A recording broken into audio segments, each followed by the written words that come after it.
Do you know that feeling of being completely overwhelmed by the pressure of modern life? There's always another deadline, another notification, another demand on your time. The world is screaming for your attention, and the weight of it all just feels heavy, exhausting. You've probably tried the usual advice. Just relax, think positive, try not to worry. But the stress always creeps back in. It leaves you stuck in this cycle of anxiety and fatigue, like you're fighting a battle you can't seem to win. But what if the most powerful tool for finding calm wasn't some new age hack, but a powerful combination of ancient wisdom and modern science? What if the key to managing today's chaos was understood by ancient philosophers and then perfected by today's researchers? This video combines the wisdom of Stoicism with practical, science-backed mindfulness to give you real techniques for a more resilient mind.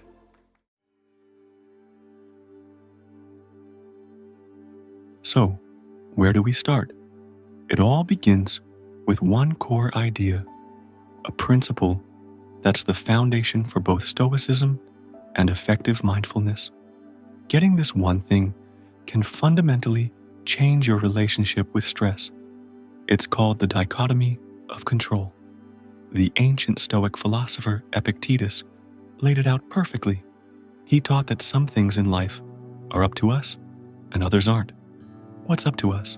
Our choices, our actions, our attitude. What's not? Well, pretty much everything else. The traffic, the weather, what other people think of us. Modern stress is almost always born from confusing these two. We burn ourselves out, trying to control things we simply can't. We get anxious about a deadline, but we can't control the deadline itself. We can control how we tackle the work. We get furious in a traffic jam, but we can't control the cars. We can control our reaction. And no, honking isn't a superpower, unfortunately. As Epictetus said, it's not what happens to you, but how you react to it that matters. This isn't about being passive. It's about being smart. It's about putting your energy where it makes a difference. This brings us to our first technique. Technique 1, the circle of control. This is a simple mental exercise.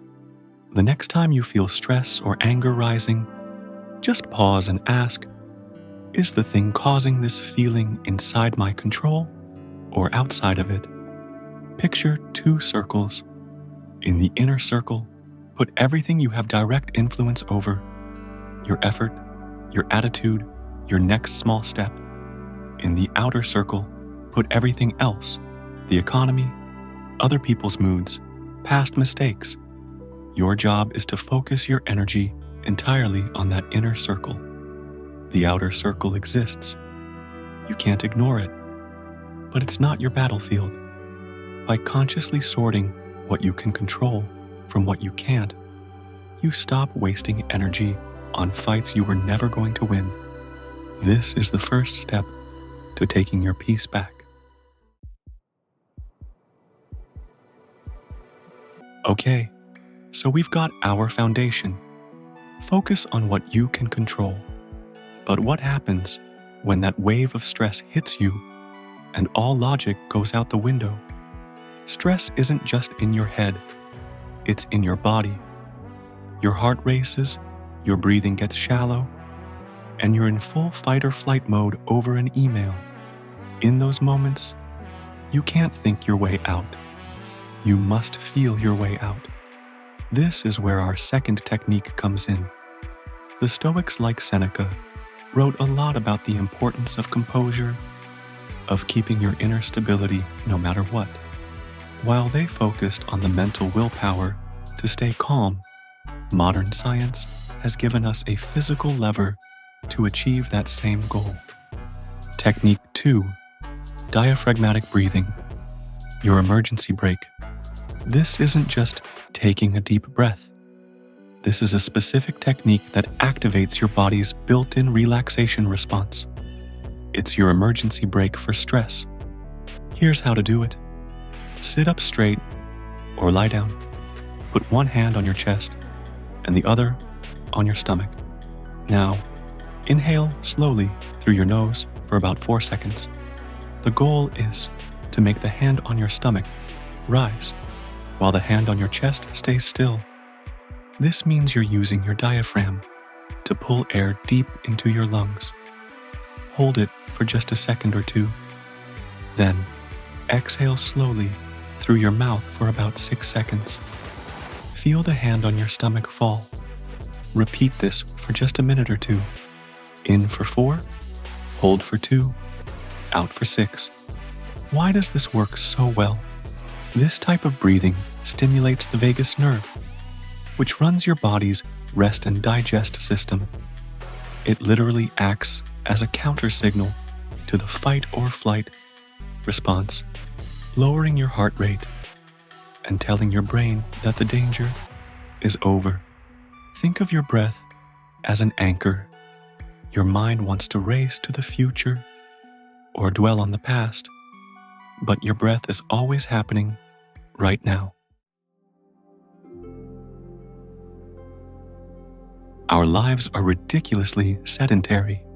We sit at desks, in cars, on couches, and while our bodies are still, our minds are running a marathon of anxious thoughts. It feels like being trapped in a room with a broken record. Sometimes, the best way to quiet the mind isn't to sit stiller. It's to get up and move. The Stoics were men of action. Marcus Aurelius was an emperor on military campaigns. Seneca was a busy statesman. They knew philosophy was meant for an active life. This brings us to our third technique, which turns a simple activity into a powerful meditation.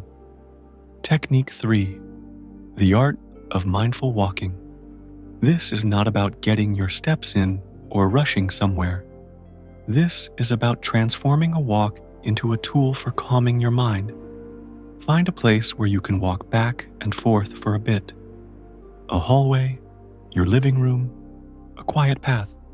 Start walking at a slow, deliberate pace, way slower than you normally would. As you take a step, bring all your attention to the bottom of your foot. Feel your heel touch the ground. Feel the weight shift across your foot.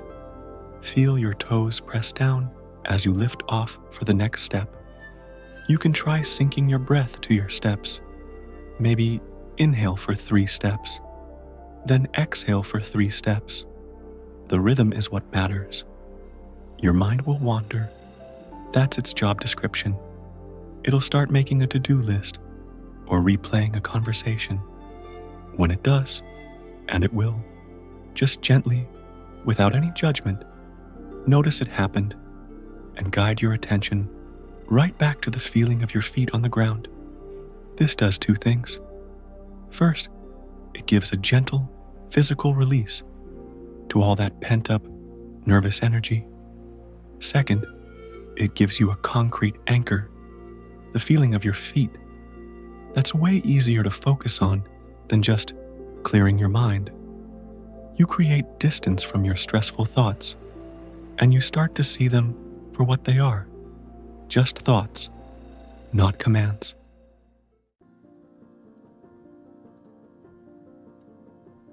One of the biggest sources of our stress isn't the bad thing that happens, but the story we tell ourselves about the bad thing.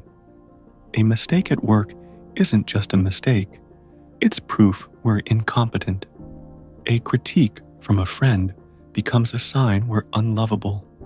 We add this second layer of judgment, and that is what causes most of our suffering. The Stoics were masters at spotting this. As Marcus Aurelius said, if you are distressed by anything external, the pain is not due to the thing itself, but to your estimate of it. And this, you have the power to revoke at any moment. That's a wild idea. It means our suffering is optional, and mindfulness gives us the tool to put this into practice. Technique 4, the body scan meditation.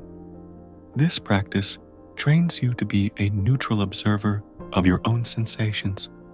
Without getting tangled in the stories about them, lie down somewhere comfortable and close your eyes.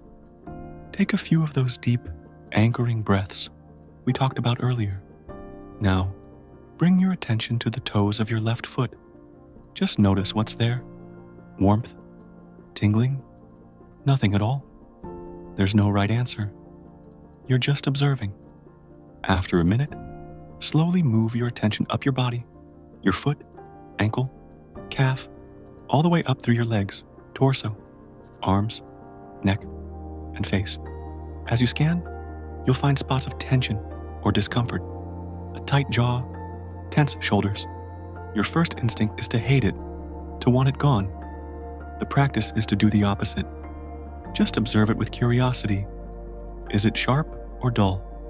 Does it pulse? By observing the sensation without judging it as bad, you stop adding that second layer of mental suffering. The tension in your shoulder is just a physical sensation. It's the story. I'm so stressed. This will never go away. That turns it into suffering. The body scan helps you uncouple the sensation from the story. In a world filled with problems and a 24/7 news cycle of negativity, our brains are wired to scan for threats. It's a survival mechanism. Our brains are basically Velcro for bad experiences and Teflon for good ones. This leaves us in a state of constant, low-grade dissatisfaction. The Stoics had a powerful antidote, a conscious shift in perspective. They called it amor fati, or a love of one's fate. This doesn't mean you have to be happy about terrible things. It means accepting all of life, the good, the bad, the ugly, and choosing to find value in whatever comes. We can cultivate this through a simple but transformative final technique. Technique 5, the practice of intentional gratitude. This is more than just saying thanks. This is an active workout for your brain, training it to break its built-in negativity bias. Here's the exercise. Every evening, before bed, write down 3 specific things from your day that you are grateful for. And specificity is everything. Don't just write, I'm grateful for my family. Write, I'm grateful for the way my partner made me coffee this morning. Don't just write, I'm grateful for my job. Write, I'm grateful for that 20-minute window of pure focus I had this afternoon. Reflecting on the good that already exists counteracts the mind's tendency to marinate in the day's frustrations. It's not about ignoring your problems. It's about building the emotional strength and resilience to face them without being consumed by them. You are choosing the lens through which you see your life. By choosing gratitude, you choose strength. So, what's the big takeaway? We started this journey feeling overwhelmed by a kind of stress that just relax can't fix. We've seen how combining ancient philosophy with modern science gives us a real, practical toolkit. It's about focusing on what you can control, anchoring yourself with your breath, using movement to quiet your mind, observing your feelings without judgment, and actively looking for the good.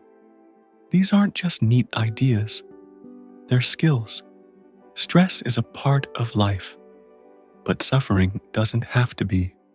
You have power over your mind, and in that power lies your freedom. So, here's a challenge if you're up for it. Just pick one of these techniques and try it today. Just one. See how it feels. Then, come back and share your experience in the comments. Which one did you try? What did you notice? Your story might be exactly what someone else needs to start their own journey. And if you got some value out of this video, a like and subscribe would be amazing. We'll be sharing more practical wisdom for living a stronger, more peaceful life. Thanks for watching.